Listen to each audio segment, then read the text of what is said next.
Hey everyone, so the US military intervention in Syria is being discussed again after recent supposed chemical attacks perpetrated by the Assad regime. Now, it's been discussed before that this makes absolutely no sense. The Assad regime had won for all intents and purposes. It would be completely illogical and counterintuitive for Assad to use chemical weapons at this point.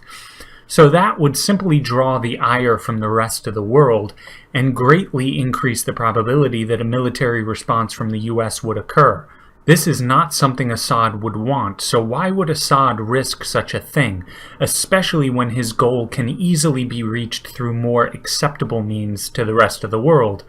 The word acceptable should be in quotes, by the way, as I find the whole discussion to be a bit absurd to begin with.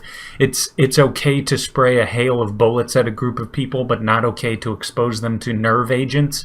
Both are horrific.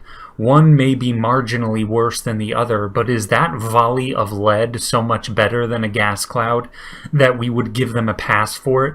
It seems a little bit odd to me. Also, not to mention that during this 8-year-long war in Syria, both sides have used chemical weapons. People the US have supported used chemical weapons. So we really need to drop this holier-than-thou act and stop pretending we are above all the insanity that is occurring in Syria. But anyway, as I've said, this screams false flag attack to me.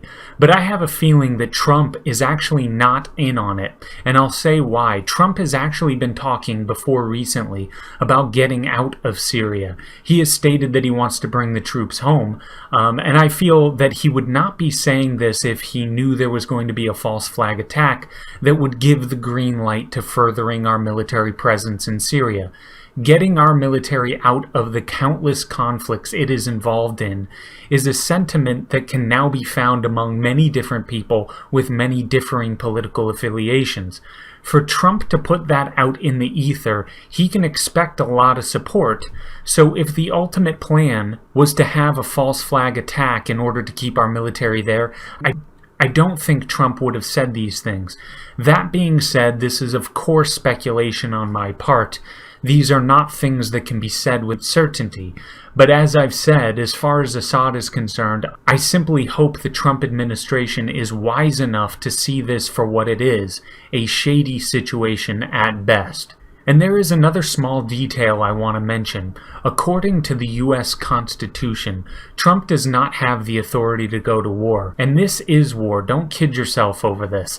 This is not some small cloak and dagger operation that is necessary for the survival of the US. This is a long-term commitment of troops, supplies, weaponry, and armor, just as nearly every other military engagement we take part in ends up being. This has to go through Congress, and you have Bush and Obama both to blame for this ridiculous precedent.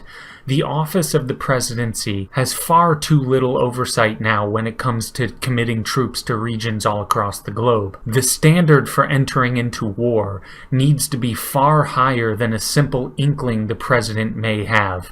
But that is just my opinion. Thanks, and that's all for now.